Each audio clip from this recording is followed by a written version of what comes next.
New tonight, Democratic Congressman Adam Smith says that his home in Washington state was vandalized with graffiti urging a ceasefire in the Israel and Hamas conflict. That is also a quote that says baby killer. And Congressman Adam Smith joins me now on all of this. Congressman, thank you for joining us. You were in Washington when this happened. Does law enforcement have any leads on who could have been responsible? Not to my knowledge. My wife was home and discovered it. We called the Bellevue Police and the Capitol Police, and they've taken a look at it. But as far as I know, they don't. But look, I mean, this, sadly, the extremes on the left and the right have increasingly seen intimidation and, in some cases, violence as a legitimate way to advance their viewpoints. And it's very troubling. And like I said, we've seen it on both sides of the political spectrum. But, we need to have respect for civil society and representative democracy and know how to disagree with each other without going to this level of intimidation. And it's something that's been worse. It's been going on in the Seattle area. I know a lot of city council people and county elected officials have had people come to their homes and vandalize them and threaten them at their homes. So it is very problematic in American politics right now. Yeah, I mean, it certainly is. You've said previously that you're personally strongly supportive of Israel's goal of eliminating Hamas, but you have also called for humanitarian pauses in the fighting, and you've said that Israel should work to minimize civilian casualties. Do you think that it is because you are a strong supporter of Israel that this happened to you? 100%. I mean, there's really no question about it.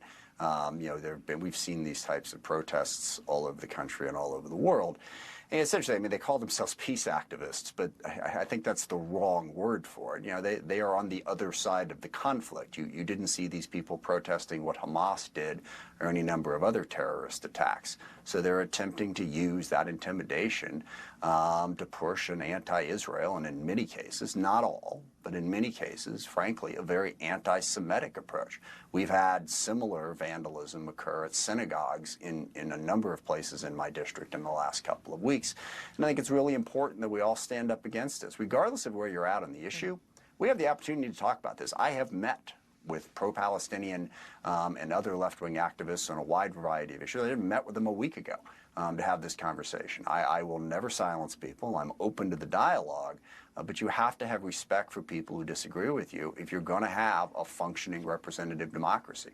We've had some, we've had a pro-Palestinian protester who was at the DNC a couple of weeks ago when there were some protests there. What I hear from some of them is that there's too much focus on the protest tactics and not what they are protesting about. When you hear that after experiencing what you did, what would you say to them?